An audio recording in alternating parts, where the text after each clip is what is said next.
할렐루야. 여러분 안녕하십니까. 꿀송이 보약 큐티 1년에 성경을 읽도가는 프로그램 말씀 공부하겠습니다. 오늘 2020년 8월 6일 목요일입니다.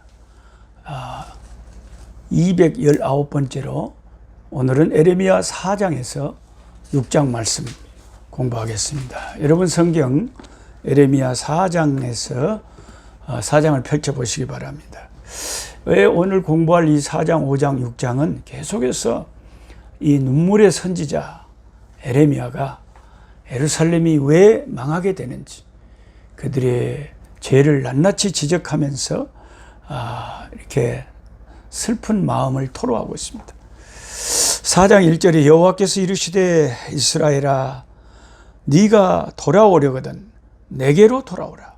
네가 만일 나의 목전에서 가증한 것을 버리고 네가 흔들리지 아니하며 진실과 정의와 공의로 여호와의 삶을 두고 맹세하면 나라들이 나로 말미암아 스스로 복을 빌며 나로 말미암아 자랑하리라.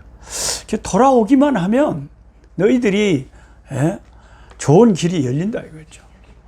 그러나 하나님께 돌아오지 아니하면 이제 심판을 선언하는 거죠.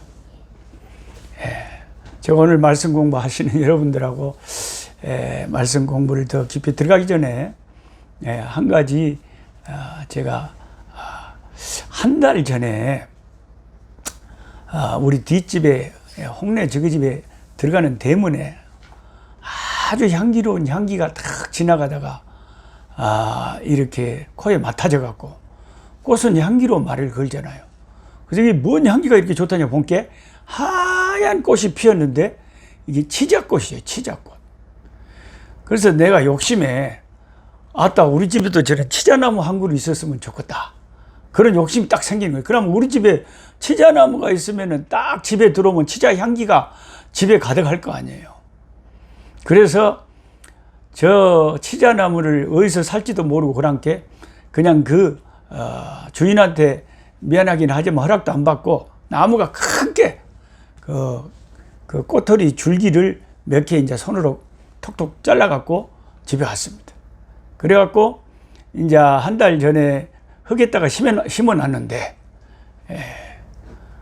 이제 보니까 뿌리가 났다는 확신이 들어요. 왜냐하면 새 잎이 딱 남게. 그래가지고 한 달 만에 시방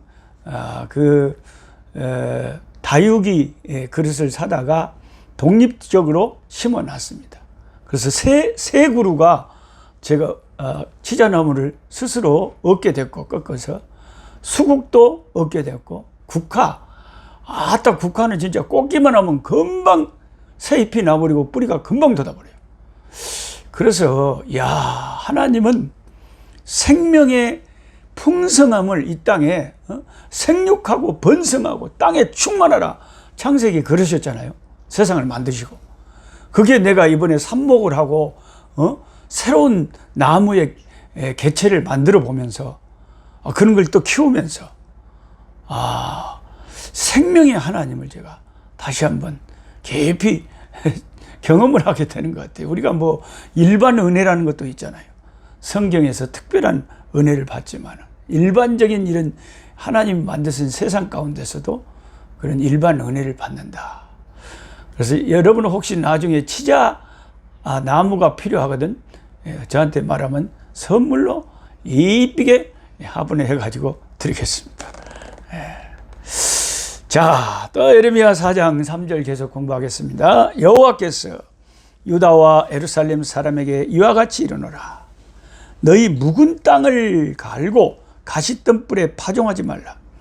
유다인과 예루살렘 주민들아 너희는 스스로 할례를 행하여 너희 마음 가죽을 베고 나 여호와께 속하라. 그리하지 아니하면 너희 악행으로 말미암아 나의 분노가 불같이 일어나 사르니 그것을 끌 자가 없으리라. 이런 계속해서 회개를 촉구하며 그들의 죄악을 선포하는 메시지가 계속 에레미야 전체를 통해서 반복됩니다. 그러니까 여기 마음의 할례를 받으라는 거예요. 4절은 마음의 할례. 마음 가죽을 베려요. 원래 육신의 할례를 유대인들은 다 받거든요. 근데 겉에 할례를 받지 말고 너 마음에 할례를 받아서 겉만 하나님 믿는 척 하지 말고 성전 마당만 받고 가지 말고 진짜로 마음의 변화를 일으키고 하나님을 사랑하는 마음을 갖고 신앙생활해라 하는 겁니다. 5절에 너희는 유다에 선포하며 예루살렘에 공포하여 이르기를 이 땅에서 나팔을 불라 하며 또 크게 외쳐 이르기를 너희는 모이라 우리가 견고한 성으로 들어가자 하고 시온을 향하여 깃발을 세우라 도피하라 지체하지 말라 내가 북방에서 재난과 큰 멸망을 가져오리라. 사자가 그 숲풀에서 올라왔으며 나라들을 멸하는 자가 나와왔으되 네 땅을 황폐하게 하려고 이미 그의 처소를 떠났은즉 네 성읍들이 황폐하여 주민이 없게 되리라. 여기 7절에 나오는 사자는 이제 북쪽에서 쳐들어오는 바벨론을 빗대어 비유하여 하는 말입니다. 8절에 이로 말미암아 너희는 굵은 배를 두르고 애곡하라. 이는 여호와의 맹렬한 노가 아직 너희에게 돌이키지 아니하였습니다. 여호와의 말씀이니라. 그날에 왕과 지도자들은 낙심할 것이며 제사장들은 놀랄 것이며 선지자들은 깜짝 놀라리라. 내가 이르되 슬프도소이다 주 여호와여 주께서 진실로 이 백성과 예루살렘을 크게 속이셨나이다.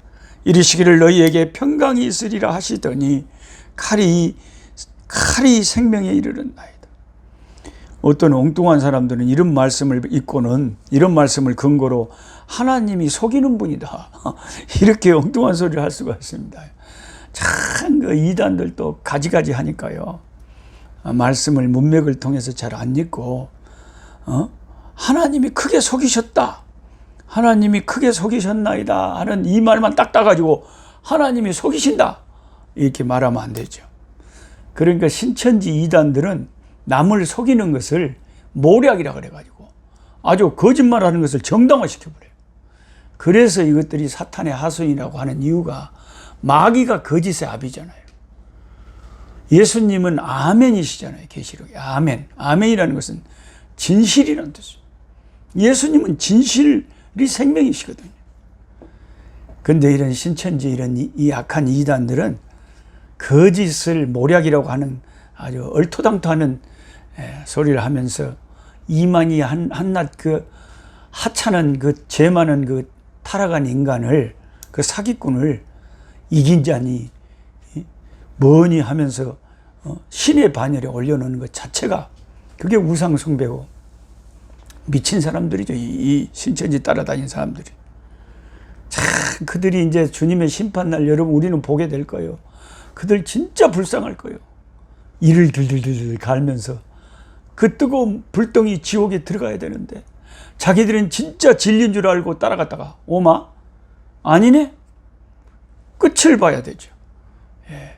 내가 가는 이 길이 구원의 길일 거다 하고 가는데 가보니까 지옥이면 어떻게 합니까? 예. 가장 당황스러운 순간이 되겠죠. 예. 그래서 이렇게 심판을 선언하다가도 이 눈물의 선지자는 자기 마음이 슬퍼요. 왜? 자기 백성이 이렇게 망하니까 하나님 슬픕니다. 너희에게 평강이 있겠다고 하시더니 이렇게 무서운 심판이 임한다니. 예? 이게 말이 지금 표현이 이렇지 진짜로 하나님이 속이기는 뭘 속여요. 예. 11절에 그때의 이 백성과 예루살렘에 전할 자가 있어서 뜨거운 바람이 광야에 있는 헐벗은 산에서 내 딸 백성에게 불어온다 하리라. 이는 키질하기 위함도 아니요 정결하게 하려 함도 아니며 이보다 더 강한 바람이 날 위하여 오리니 이제 내가 그들에게 심판을 행할 것이라. 보라 그가 구름같이 올라오나니 그의 병거는 해오리 바람 같고 그의 말들은 독수리보다 빠르도다. 우리에게 화 있도다. 우리는 멸망하도다 하리라. 이 선지자들의 예언대로 그대로 됐죠. 14절에 예루살렘아 네 마음의 악을 씻어버리라. 그리하면 구원을 얻으리라. 네 악한 생각이 네 속에 얼마나 오래 머무리. 단에서 소리를 선포하며 에브라임 산에서 재앙을 공포하는 듯. 너희는 여러 나라에 전하며 또 예루살렘에 알리기를 에워싸고 치는 자들이 먼 땅에서부터 와서 유다 성읍들을 향하여 소리를 지른다 하라. 그들이 밭을 지키는 자같이 예루살렘을 에워싸나니 이는 그가 나를 거역했기 때문에 예루살렘이 하나님을 거역했기 때문에 예루살렘이 에워싸이게 되고 망하게 된다는 거예요. 그래서 19절에 또 선지자가 그렇게 선포하다가도 또 단식을 합니다. 슬프고 아프다. 내 마음속이 아프고 내 마음이 답답하여 잠잠할 수 없으니 이는 나의 심령이 나팔 소리와 전쟁의 경보를 들음이로다. 대부분의 그리스도인들이 우리 한국 조국 때문에 또 많이 염려하고 기도합니다. 마음 아파하고 주여 우리나라가 어떻게 되겠습니까? 특히 이제 또 정치적인 노선이 다른 분들은 더 걱정을 많이 하고 더 이제 막 슬프고 아프게 생각합니다. 모든 그리스도인들은 다 나라를 사랑하기 때문에 어떻게든 이 나라를 위해서 위정자들을 위해서 기도할 수밖에 없고 우리 민족의 평화 통일이 왔습니다.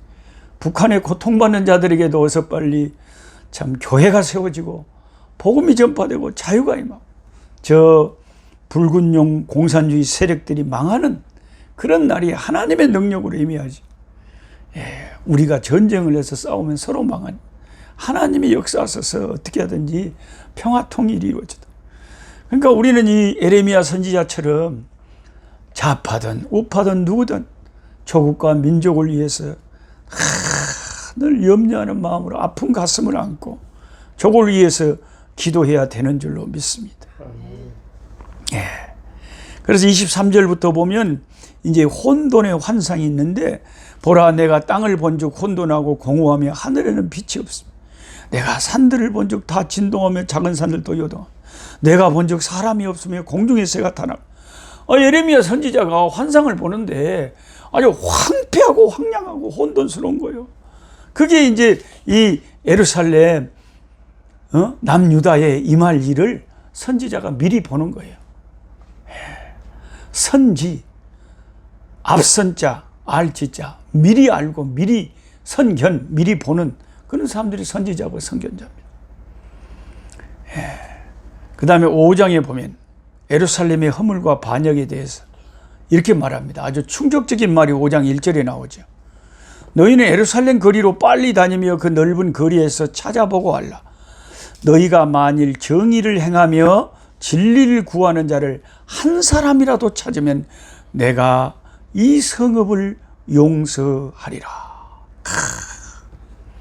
아니 소돔 고모라 성이 멸망할 때는 의인 10명만 있어도 멸망시키지 않겠다고 하셨는데 그러면 지금 멸망 직전의 예루살렘 이 에레미야 시대 당시에는 소돔 고모라 성보다도 더 경건한 자가 없었다는 거예요. 어느 정도였냐면 세상에 하나님께 예배드리는 그 성전에서 유대인들이 1월 성신 하늘을 향해서 경배하고요. 그때 우상들을 거기다가 세워놓고 거기다 절을 하고요. 아주 희한한 짓을 너무너무 많이 한 거예요. 그러니까 이제 나중에 에스겔서에도 그런 구체적인 장면이 나오잖아요. 그러니까 단 한 명의 하나님이 기뻐하시는 믿음의 사람이 없다고 할 정도의 극도의 타락한 상황이었다. 그럽니다. 과연 이럴 수가 있을까요? 우리가 생각하면 그것이 그럴 수 있을까? 그렇게 되게 힘들 것 같는데 그런데도 그렇대요. 뭐 한 명도 없기 하겠습니까? 뭐 다니엘 같이 신실한 종들이 있겠죠. 에레미야 같은 사람도 있고 또 있겠죠. 그러나 그만큼 찾기가 힘들다 이 말이에요. 대세가 벌써 다 타락을 해버렸다 이 말이죠. 대세가. 오늘날 우리 한국 사회를 한번 봐보세요. 한국 교회를 봐보세요. 과연 하나님께서 한국 교회를 보시고 신실한 하나님의 종들이 참 많아서 하나님이 우리나라를 축복할 수밖에 없는지 아니면은 신실한 종들이 너무 적어서 우리나라가 하나님의 축복을 받지 못하게 될지 이것은 뭐 보는 눈에 따라 다르겠지만은 하나님만이 아시겠죠. 물론 제 생각에는 아직까지는 제가 하도 주변에 존경스러운 분들을 많이 목사님들이나 예수 잘 믿는 분들을 보기 때문에 그 당시에 예루살렘 거리에 한 명도 단 한 사람도 공의와 진리를 구하는 자가 없었다고 할 정도는 우리나라가 아닌 것 같아요. 지금 앞으로 어떻게 될지 모르겠지만, 그래도 항상 정신을 차리고 더 열심히, 더 겸손하게 우리 한국교회에 하나님을 기뻐하는 하나님의 사람들이 많이 일어나야 되겠습니다.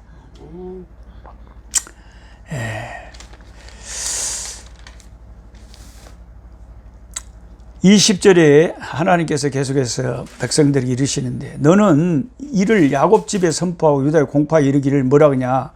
어리석고 지각이 없으며 눈이 있어도 보지 못하며 귀가 있어도 듣지 못하는 백성이요, 이를 들을지어다. 여호와의 말씀이니라. 너희가 나를 두려워하지 아니하느냐. 내 앞에서 떨지 아니하겠느냐. 내가 모래를 두어 바다의 한계를 삼되 그것으로 영원한 한계를 삼고 지나치지 못하게 하였으므로 파도가 거세게 이나 그것을 이기지 못하며 뛰노나 그것을 넘지 못하니. 하나님이 바다가 육지로 확 다 들어오지 못하게 바다와 육지의 경계를 정해 놓으셨기 때문에 우리 육지에 사는 사람들이 산다 이 말이죠. 그러나 너희 백성은 배반하며 반역하는 마음이 있어서 이미 배반을 하고 갔으며, 또 너희 마음으로 우리에게 이른 비와 늦은 비를 때를 따라 주시며 우리를 위하여 추수기한을 정하시는 우리 하나님 여호와를 경외하자 말하지도 아니하니. 하나님이 다 그들을 먹고 살게 해주는데도 이 좋으신 우리의 아버지 하나님을 바로 경외하자라고 말도 안 해본 날이죠. 너희 허물이 이러한 일들을 물리쳤고 너희 죄가 너희로부터 좋은 것을 막았느니라. 자, 펜이 있으신 분들은 이 말씀에 밑줄을 딱 쳐놓으세요. 이런 말씀을 예리하게 여러분이 마음에 새겨야 우리가 죄를 멀리합니다. 이런 말씀 한번 따라합시다. 너희 허물이 이러한 일들을 물리쳤고 너희 죄가 너희로부터 좋은 것을 막았느니라. 우리로부터 하나님에게 오는 좋은 것을 막는 게 뭡니까? 하나님에게서 우리에게 오는 좋은 것을 막아버리는 게 뭐라고요? 뭐가 막았다고요? 좋은 걸? 죄가. 엄마, 우리 어린 도혁이도 딱 보고 알잖아요. 죄가 막았다고 해요. 죄가 좋은 걸 막았다. 예? 죄가 하나님이 나한테 줄 좋은 축복을 죄가 막아버리는 거예요. 죄가 막아버리는 거예요. 다른 게 없어요. 한 나라가 망하는 것도 죄 때문에 망하는 거고, 교회가 혼돈에 빠진 것도 죄 때문에 그러는 거지. 뭐래요? 인간의 타락 때문에. 탐욕과 욕심과 교만과. 그러니까 죄가 너희로부터 좋은 것을 막았느니라. 이런 말씀을 우리가 마음에 잘 박힌 모처럼 기억을 해야 돼. 그러려고 시방 밑줄을 쳐놔라 그 말이에요. 죄가 하나님 앞에서 축복을 막아버리는 거예요. 죄가. 6장에 가보면 이제 벌을 받을 성 예루살렘에 대해서 계속 경고합니다. 베냐민 자손들아, 예루살렘 가운데로부터 피난하라. 드고아에서 나팔을 불고 베닥게렛에서 깃발을 들라. 재앙과 큰 파멸이 북방에서 여보와 오민이라. 북방에서, 북쪽에서, 바벨론에서 이제 막 쳐들어오니까 이제 도망가라 이거예요. 도망가라. 아름답고 우아한 시온의 딸을 내가 멸절하리니 목자들이 그 양떼를 몰고 와서 주위에 자기 장막을 치고 각기 그 초소에서 먹이리라. 너희는 그를 칠 준비를 하라. 일어나라. 우리가 정오에 올라가자. 아깝다. 날이 기울어 저녁그늘이 길었구나. 일어나라. 우리가 밤에 올라가서 그 요새들을 헐게하도다. 만군의 여호와께서 이와 같이 말하노라. 너희는 나무를 베어서 예루살렘을 향하여 목책을 만들라. 이는 벌받을 성이라. 그 중에는 오직 포악한 것뿐이니라. 샘이 그 물을 솟구쳐낸 같이 그가 그 악을 드러내니 폭력과 탈취가 거기에서 들리며 질병과 살상이 내 앞에 계속하느니라. 예루살렘이 타락해서 하나님을 떠나서 그 샘물에서 물이 솔솔솔솔 솟구치는 것처럼 예루살렘에서 죄악이 계속 솟구쳐 나오니까 이 백성이 벌받는다. 9절에 만군의 여호와께서 이와 같이 말씀하시되 포도를 따듯이 그들이 이스라엘의 남은 자를 말갛게 주우리라. 너는 포도 따는 자처럼 내 손을 강줄에 자주 놀리라 하시니라. 우리가 뭔 포도를 추수하듯이 저기 이스라엘들을 다 따버리고 포로로 잡아가 버리고 그들을 다 청소해 본다 이거죠. 네. 그러니까 이런 말을 내가 하나님께서 누구에게 하겠느냐. 그 기가 할례를 받지 못하였으므로 듣지 못하는, 하나님이 아무리 이렇게 선지자를 통해서 외쳐도 기가 할례를 못 받아가지고 사람들이 기가 있기는 있는데 하나님 말씀을 안 들어요. 안 들어요. 예. 13절에 가장 작은 자부터 큰 자까지 다 탐욕을 부리며 선지자로부터 제사장까지 다 거질. 웜에 하나님의 일을 한다는, 오늘날로 말하면 목사나 이런 사람들이 다 거짓을 해요. 그만큼 예루살렘이 당시에 타락을 해요. 그들이 내 백성의 상처를 가볍게 여기면서 말하기를 평강하다 평강하다 하나 평강이 없도다. 그러니까 강대상에서 그들의 죄악을 지적하고 회개하자고 예쳐야 될 주의 종들이 괜찮아 편안해요 편안해요 잘하고 있어. 지구들도 타락을 해가지고 사람들 눈치 보면서 하나님 말씀을 바로 전파하는 자들이 너무 없었다는 거예요. 그런 상황에서 예레미야 선지자가 이렇게 그들의 멸망을 말하니까 얼마나 예레미야 선지자가 핍박을 받았겠습니까? 15절에 그들이 가증한 일을 행할 때에 부끄러워하였느냐? 또 부끄러움에 대해서, 수치에 대해서 말씀하시잖아요. 그들이 죄를 지을 때 부끄러워하디? 아니요. 아니라 조금도 부끄러워하지 않을 뿐 아니라 얼굴도 붉어지지 않았느니라. 우리가 거짓말을 하면 얼굴이 붉어지고 조금 심장이 빨리 뛰고 또 뭔 나쁜 짓을 하면 사람이 얼굴이 붉어지잖아요. 근데 아주 파렴치한 인간들은, 이 전문 사기꾼들은 얼굴도 안색도 변하지 않고 그냥 거짓말을 해버려요. 부끄러운 일을 행하는데도 얼굴도 붉어지지 않았느니라. 이게 진짜 끝간데까지 가버린 거예요. 갈 때까지 가버린, 완전히 타락을 해버려요.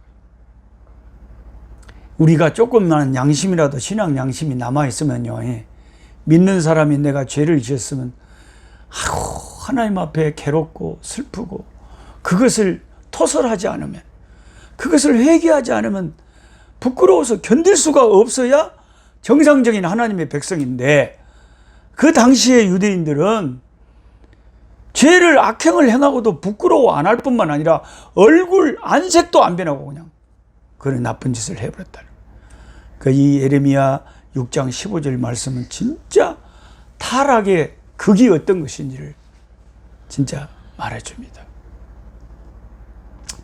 예를 들어서 우리 자녀가, 부모가 하지 마라, 그러면 지가 좀 어려워하는, 두려워하는 모습이라도 보여야 될 건데, 부모가 하지 마라 하고 해초를 들고 하는데도 뭐 어때서 하고 씩씩 웃으면서 나쁜 짓을 한다.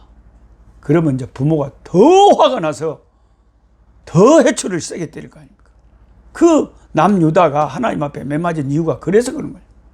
부끄러워 안 하고 회개를 안 하니까 하나님이 도저히 안 되겠다 싶어요. 그래서 북방 민족을 일으켜서 그들을 심판하신 거죠. 22절에 여호와께서 이와 같이 말씀하시되 보라, 한 민족이 북방에서 오며 큰 나라가 땅끝에서부터 떨쳐 일어나니 그들은 활과 창을 잡았고 잔인하여 사랑이 없으며 그 목소리는 바다처럼 포효하는 소리라. 그들이 말을 타고 전사같이 다 대열을 벌리고 시온의 딸인 너를 치려하느니라 하시도다. 우리가 그 소문을 들었으므로 손이 약하여졌고 고통이 우리를 잡았으므로 그 아픔이 해산하는 여인 같도다. 나중에 그 에레미야 애가서를 읽어보면 어느 정도 예루살렘이 고통이 임했냐면요, 오늘은 자기 아들을 삶아서 나눠 먹고 내일은 남의 아들을 삶아서 나눠 먹을 정도로 예루살렘 성에 고통이 심했다 그랬습니다. 그게 성경에 나옵니다. 에레미야 애가에. 왜? 완전히 둘러싸여가지고 아무것도 먹을 것도 없고 이래도 죽으나 저래도 죽으나 오죽하면 자기 애기를 삶아 먹었어요. 비참한 상황에, 그렇게 무서운 상황에 철저하게 짓밟히고 망했습니다.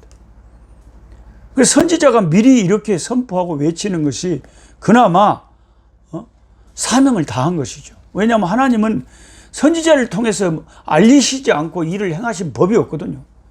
반드시 한두 번 알리는 게 아니에요. 수없이 반복해서 알리고 또 알리고, 그리고 회개할 기회를 주고 지금도 하나님 우리에게 기회를 주고 계시는 거예요.